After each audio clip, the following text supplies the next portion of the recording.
Dome construction cuts off a key route to campus. Forestry Drive is now closed. CitrusTV reporter Walker Simmons says this might impact your walk to class.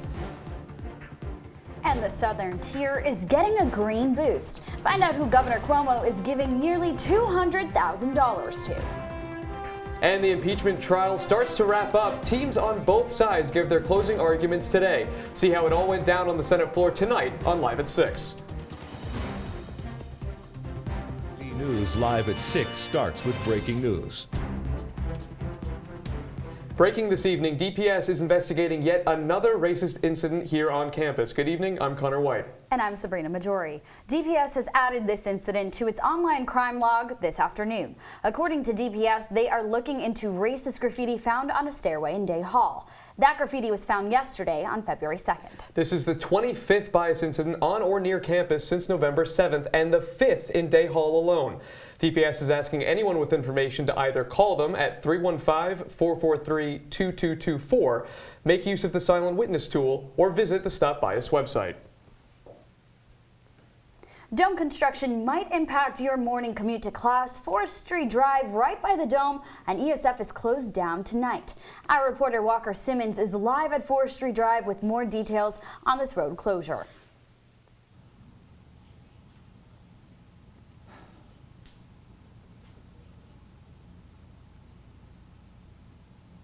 Thanks, guys. Now, the dome construction is quickly underway, and as you can see here, it's actually made its way towards the west side of campus, and because of this, construction's actually spilling over onto Forestry Drive, and now that's going to result in a lot of traffic buildup. So if you're planning your daily commute, there's really two main detours you can take. If you're an east side driver, you can cut through SUNY ESF, or you can take Waverly Ave more northern campus. However, if you're a west side driver, you're going to only be able to rely on Waverly Ave because going through SUNY is a one-way street. Now, I talked to construction workers earlier today, and they said that this construction on Forestry Drive should hold through to March and into April.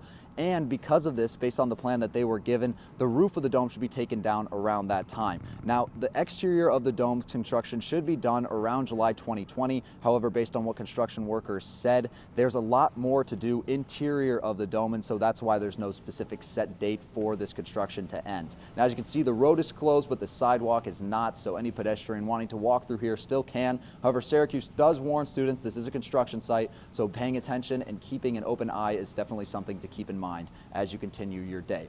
Reporting live from Forestry Drive, Walker Simmons, CitrusTV News. Walker, thank you. Now, today is the last day you can drop your class without having to fork over the full price for the course. After today's date, if you're looking to get out of a class, your only option is withdrawal. Today's deadline applies to all SU students, including undergraduate, graduate, and law students.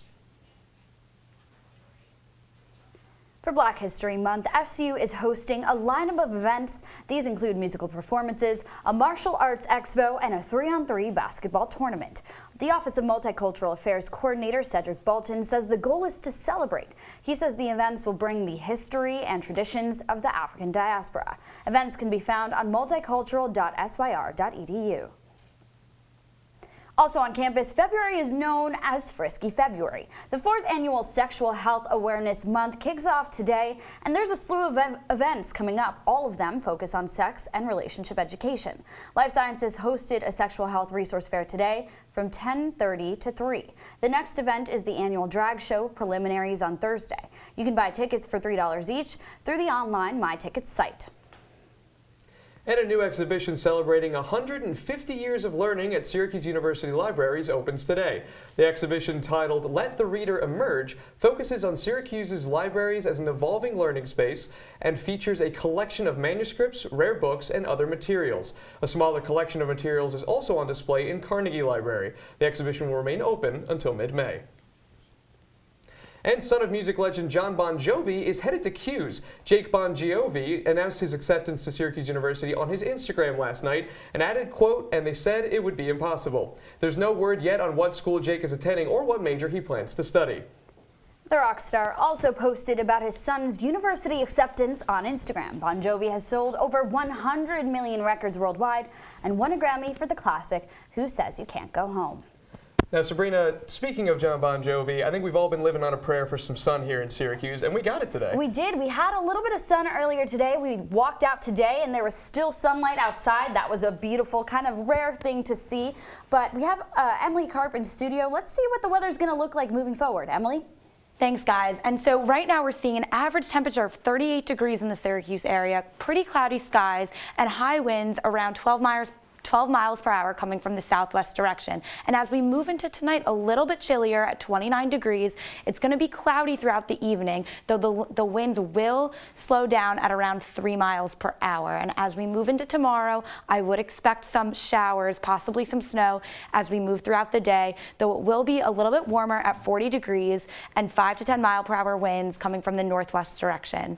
And as for today, around the 40-degree mark, which is a little bit warmer than you would expect in the beginning of February, 39 degrees at 1 p.m., 40 degrees at 3 p.m., and as we move into the evening, around 35 degrees, though the wind is slowing down towards the evening. Back to you guys. Thank you, Emily. Officials are continuing to investigate a deadly hit-and-run in Salina. A 30-year-old man from Liverpool died after being hit while walking at the corner of 7th North Street and Terminal Road. 7th North Street was closed for several hours Sunday night while crews investigated, but has since reopened. The sheriff's office says they have a person of interest, but they are asking anyone who may have information about the crash to reach out. A Syracuse community activist will be at tomorrow's State of the Union address in Washington, D.C. Mary Nelson will be attending the annual political speech on the House floor with Representative John Katko.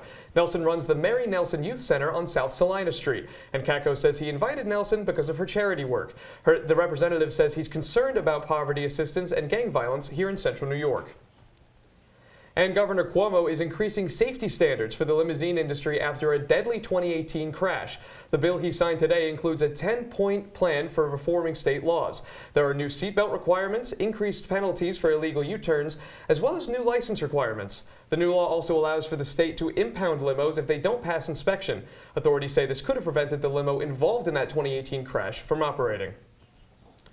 The governor is also awarding $1.9 million worth of environmental justice grants to projects across New York State, including one close by in Binghamton. 21 community-based projects were selected to receive funding. That funding supports initiative in low-income communities that have historically been affected by environmental challenges. The Binghamton Regional Sustainability Coalition received nearly $100,000 in funding.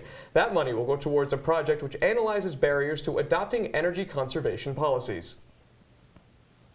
New York has deployed a team to Puerto Rico to aid areas most affected by the earthquakes. A team of around 50 state officials, led by Lieutenant Governor Kathy Hochul, have been deployed to aid in recovery efforts. Earthquakes have continued to rock Puerto Rico since late December, and thousands of people remain in shelters in southwest Puerto Rico. The damage caused by the earthquakes complicates existing recovering efforts from Hurricane Maria. The hurricane caused extensive damage to the island back in 2017. And the New York State Police is working to combat accidents involving their troopers and drivers who aren't following the law. A group of sheriffs from central New York held a press conference today to remind people about the move over law. It says drivers are supposed to shift lanes to avoid emergency vehicles with their lights on. But in central New York, drivers are failing to do that, and there have been more accidents than usual because of it, including one on Onondaga Lake Parkway a couple weeks ago that sent a trooper to the hospital. Now, after the break, the impeachment trial is starting to wind down. Both sides made their closing arguments today. And the deadly coronavirus continues to spread. We'll have the latest death toll, plus how many total cases there are here in the U.S. and across the globe. Stay with us.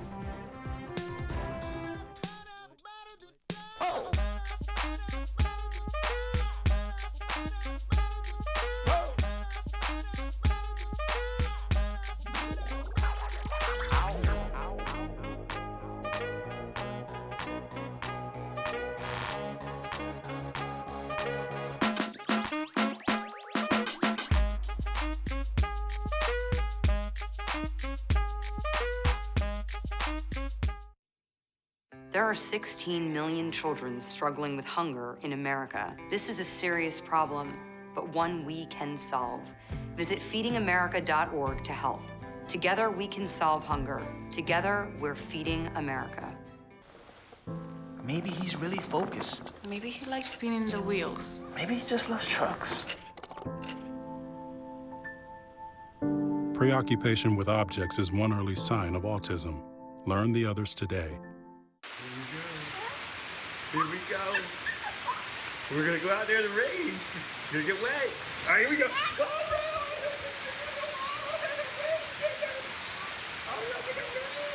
okay, quick.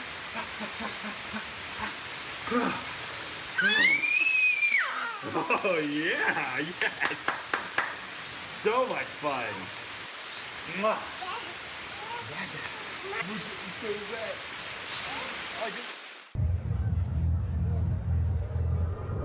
Looking for these? You drive buzzed. It could be one very expensive ride. First, you gotta make bail. Then pay me to get your car back. Your insurance premiums will go through the roof. And my legal fees just keep adding up. All told, it could end up costing you $10,000. Buzzed, busted, and broke. Because buzz driving is drunk driving. If you see news happening on campus, in Syracuse, or across the nation, call the CitrusTV newsroom, 315-443-1177, or tweet at CitrusTV News, your campus news leader.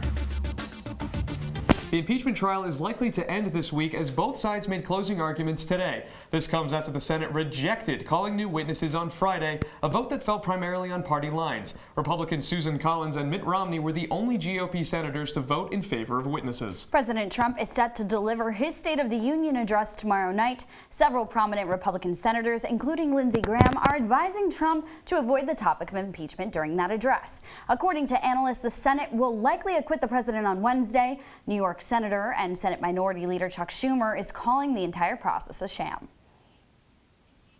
If the president is acquitted with no witnesses, no documents, the acquittal will have no value. Now, while the trial is going on, primary season is now in full swing, and it gets rolling tonight with the Iowa caucus. CitrusTV reporter Brandon Ross is in Iowa with more on what's happening down there. Candidate entered the presidential race back in July of 2017, and tonight we have finally made it to primary season 2020. Every candidate has made their blitz over weekend, especially those senators in the impeachment trial, making that final pitch and at least get on the voters' minds, because you don't have to finish first in Iowa for a couple of reasons. One, this is not a primary state. This is a caucus state. This is not a direct vote. What happens is everyone gathers in their polling place at 7 p.m. Central, either their local high school or their elementary school or library. They get split off into their groups of what candidates they support. At the outset, there will be a segment for undecided voters. Then what happens is there's 30 minutes of conversations between the people there trying to convince other people to join their side. After those 30 minutes, they reorganize, and then a viability threshold is enforced. If any candidate doesn't reach 15% of precinct goers, then they are eliminated, and there's another 30 minutes on the clock for those who have met the threshold to convince others to join their camp. Once that 30 minutes is up, they split up. Those numbers get reported to the state Democratic caucus. And then the second reason it's important is Iowa is not a winner-take-all state. What happens is at the end, all the results get reported, and it can be a split vote. You can finish in second or third and still get delegates. We saw this back in 2016, where Hillary Clinton won the Iowa caucus, but oh so slightly, to the point where she got 23 delegates, and Bernie Sanders, who finished a very close second, got just 21. Thanks, Brandon. For more in-depth coverage, watch Talking Points later tonight. We'll have the full rundown on the caucus. And the Trump administration says it's expanding the number of countries facing travel restrictions. The move expands the number of countries facing restrictions from 7 to 13. Immigrant visas will be suspended for citizens of Nigeria, Myanmar, Eritrea, and Kyrgyzstan. And people from Sudan and Tanzania will be barred from U.S. diversity visa programs as well. The Trump administration says the restrictions are necessary because these countries have not met baseline security criteria. The restrictions take effect later this month, but won't apply to tourist or other non-immigrant forms of travel. The U.S. is also monitoring travel to and from China in the midst of the deadly coronavirus outbreak. The Department of Homeland Security is requiring that all flights from China be sent to one of 11 airports. These select locations have been equipped to screen and quarantine passengers for the coronavirus. A total of 11 coronavirus cases have now been confirmed in the United States. Meanwhile, across the globe, more than 17,000 people are infected with the virus, and the death toll has increased to 362. All but one of these deaths were in China. These numbers mean coronavirus is now more deadly than the SARS outbreak in 2003, which killed 349 people. And the latest on the wildfires burning in Australia, dozens of homes are destroyed after a fire overnight in southeast Australia. The fire had burned 136,000 acres as of yesterday, and officials are warning residents close to the fire to remain on high alert. The Australian Chief Minister said fire crews are bracing for the days and possibly weeks of firefighting ahead. A state of emergency has been declared in the Australian capital, the first of its kind since 2003, when wildfires killed 4 people and destroyed almost 500 homes in a single day. And the 2020 Nobel Peace Prize nominations are in, and a teenager is among them. Climate activist Greta Thunberg received a nomination from 2 Swedish lawmakers. Thunberg saw a lot of recognition throughout the past year, winning the Right Livelihood Award and being named the Time Magazine's Person of the Year. The Nobel Committee will present the winner with the prize on December 10th in Oslo City Hall.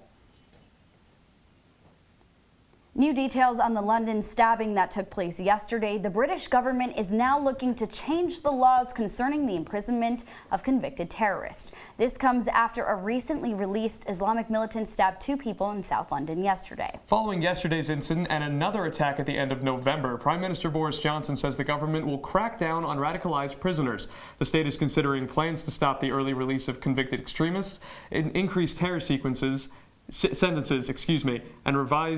and revise current release conditions. Coming up, I'll have a look at your weather for the week. Stay with us.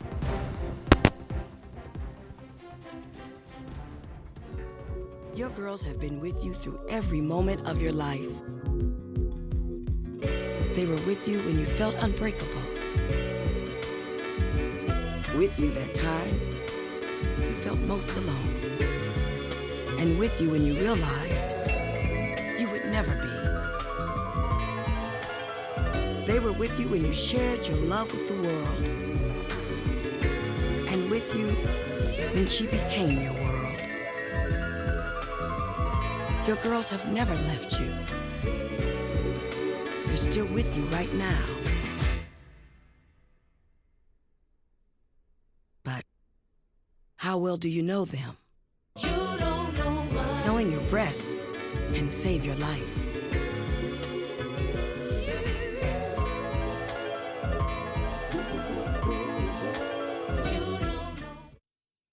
When I was in foster care, I never knew when I would have to move. So I always had my suitcase ready to go. Then one day I was adopted. My new parents opened their hearts and home to me. My parents cook my favorite breakfast for me every morning. My parents take me on trips I never thought I would go on. They gave me a home and an even better reason to use that suitcase. My parents aren't perfect, but they're perfect for me. From the CitrusTV Weather Center, this is SU's most accurate weather forecast. And today, current temperatures in the Syracuse area are pretty stable around the 40-degree mark. Syracuse at 38 degrees, Rochester also at 38 degrees, a low in Cortland at 35 degrees, and a high in Elmira at 40 degrees. And as we move into tonight, going to be a little bit chillier at 29 degrees, though it will be cloudy and the winds will be lighter at around 3 miles per hour. And as we move into tomorrow morning, I would expect some early showers throughout the morning and going into tomorrow for the rest of the day. A high of 40 degrees, so it will be a little bit warmer tomorrow. 5 to 10 mile per hour winds. And for your 5-day weather forecast, today it was cloudy, high of 42 degrees, low of 29 degrees. And as we move into tomorrow, expect some rain showers, high of 40, low of 26 degrees. And as we move into the rest of the week, pretty constant around the 40-degree mark as well. Thursday and Friday, I would expect a wintry mix of snow and rain showers, though Friday will be a little bit colder at 32 degrees and a low of 19 degrees. Back to you guys. Thanks, Emily. An orange mascot today is celebrating a win, but it's not our own Otto the Orange. Instead, it's Gritty, the monster-looking Philadelphia Flyers mascot. Gritty is today off the hook. He'd been accused of punching a 13-year-old. Philadelphia police say they investigated the claim and have now determined it does not constitute an assault. Gritty, of course, seen by some as fun, others as terrifying. It was a busy weekend in the sports world. A little game called the Super Bowl, you may have heard of it, was played last night. Plus, both Syracuse hoops teams were in action. I have all that after the break. Don't go anywhere.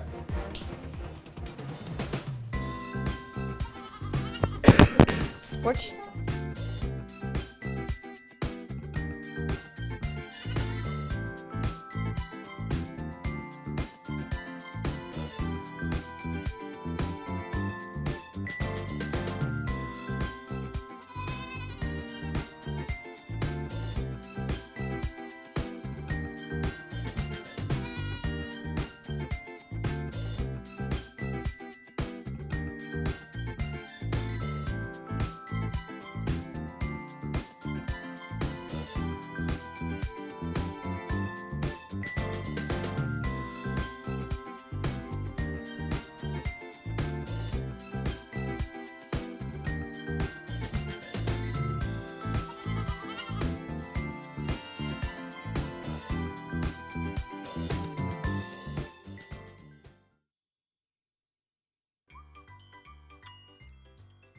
Fancy pants peanut butter?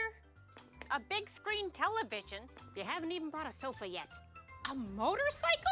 When your father finds out, he's gonna flip his shoes with 2 buckles? What do you even need 2 buckles for? Mr. Big Shot, buying whiskey shots for everybody in the bar.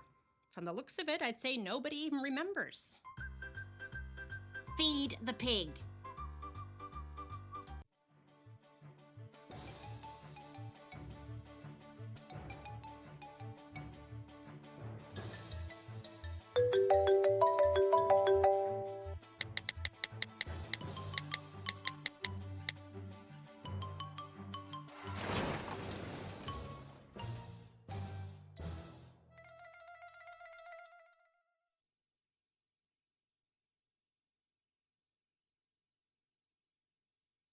And now, your CitrusTV Sports Report.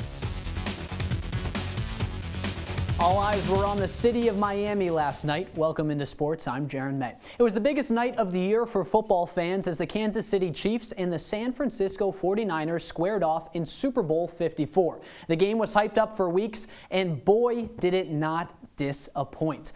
Both teams were excited for this one, and that guy right there, Patrick Mahomes, had to have a big game if Kansas City wanted to win it, and he found pay dirt first. The first touchdown of the game and a little shimmy after that. Kansas City is up by 7, but San Francisco would fight back. Kyle Juszczyk gets it down to the 1-yard line, the fullback showing off his athleticism, and then a touchdown right there. And that makes it a 10-point lead for San Francisco late in the third quarter. But Kansas City wouldn't go away. Kelsey scores the first touchdown, now another one right there by Williams. And now Kansas City has a lead, up by 4 with a minute to go. And whatever you want to call this, the nail in the coffin, the icing on the cake, whatever it is, Williams' second touchdown. Kansas City, Super Bowl champions. The final score 31-20. Kansas City looking for their first Super Bowl title in 50 years, and, well, they did it. A big game by Patrick Mahomes. He had nearly 300 yards, 2 touchdowns, and was the game's MVP. Now, when you look at this, Kansas City came back from a big deficit, and a couple years ago, New England came back from a big deficit as well, and the one thing that links those two games together was San Francisco's head coach, Kyle Shanahan. He was on the coaching staff in Atlanta for that loss against New England, and he falls apart in this Super Bowl as well. If you thought the Super Bowl was the biggest game of the weekend, well, you'd be wrong, at least in the Salt City, because on Saturday, Syracuse men's basketball hosted Duke. Nearly 32,000 people piled into the Dome to see the number 9 Blue Devils take on the Orange. It was a great game, and the stands were packed. The fans were loud. And it was exciting at the beginning if you were a Syracuse fan because, well, this guy, Marek Dolezaj, he had a career-high 22 points, and Syracuse had an early lead. But Duke would battle back. They took a 4-point lead into the halftime break, and that one tied it up. But in the second half, well, Vernon Carey did Vernon Carey things. He had a game-high 26 points, And that's just another example of Syracuse not being able to handle a good big man. The Orange tried to battle back. They cut it to within 5 in the second half after that Barama Sidibe tip-in. But then, well, Cassius Stanley put the icing on the cake. And Duke wins 97-88. And for the most part, it was a great game for Duke. As for the women, they didn't have as much luck either. Syracuse fell 57-41 to Virginia on Sunday. 41 points is the least SUS scored all year long. UVA's Jocelyn Willoughby led the way, pouring in 24. If you do the math correctly, she scored more than half of what the entire Syracuse team was able to muster. With the loss, the Orange fall to a game below 500. Next up, they face Boston College this Thursday. Now, Jaron, we've got to talk the Super Bowl. I mean, it was a super exciting game. The Kansas City Chiefs ended up taking it. Were you surprised by that outcome? What'd you think? Well, I mean, it was offense versus defense. San Francisco is more of a defensive-minded team, and Kansas City more offense. And offense usually prevails in that type of situation. They had it at the end, and the defense just fell apart, so not too surprised. All right, Jaron, we'll leave it there. We'll be right back.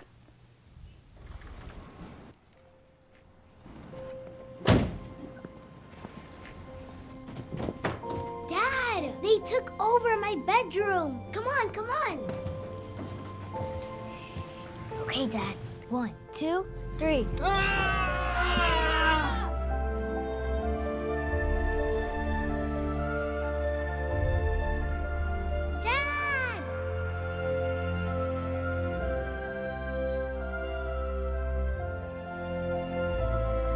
You saved me. Dad? Are you okay? I'm fine, dear.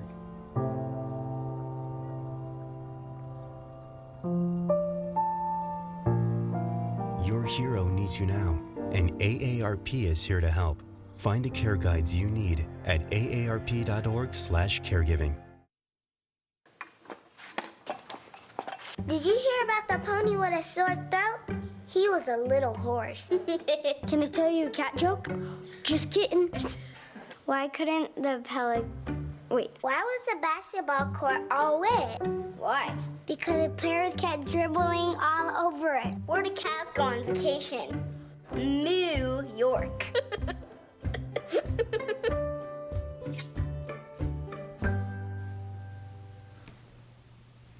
And as you wake up tomorrow morning, it's going to be a little bit rainy, so definitely bring that coat if you have one. And it's going to be cloudy throughout the day, so a little bit lighter winds. Expect that. All right, will do. Emily Karp, thank you so much. If you watched the Super Bowl over the weekend, you may have caught some of the most notable commercials during the game. Google pulled on the audience's heartstrings while promoting Google Assistant. The ad featured a husband telling Google beloved memories of his late wife, Loretta. Singer MC Hammer returned to the ad scene, bringing his song Can't Touch This to a Cheetos commercial. Tide went for the big question, should I do the laundry now or later? And what does later really mean anyway? Doritos put Little Nas back on the charts with their Cool Ranch ad. Now guys, did anyone have a favorite Super Bowl commercial this year? I really liked all of those. The Google one definitely pulled on my heartstrings. I was in a room with a bunch of people and not one dry eye in the room. How about over here? Other than the game, what do you like? I'm always a fan of the Doritos. All right, fair enough. Emily? Yeah, I kind of agree with Sabrina. All right. That one, yeah. Fair it's enough. A little bit emotional. I don't know about favorite, but I think the one that definitely is going to stick in my memory for the longest was that Mr. Peanut commercial. I don't know what they were thinking or if that's going to help sales or what, but it's seared in my head for a long time. That's fair. That's fair. And that's all the time we have for you tonight. Be sure to tune in for Talking Points at 7:30 on Channel 14.1. I'm Sabrina Maggiore. And I'm Conor Wight. Have a great night.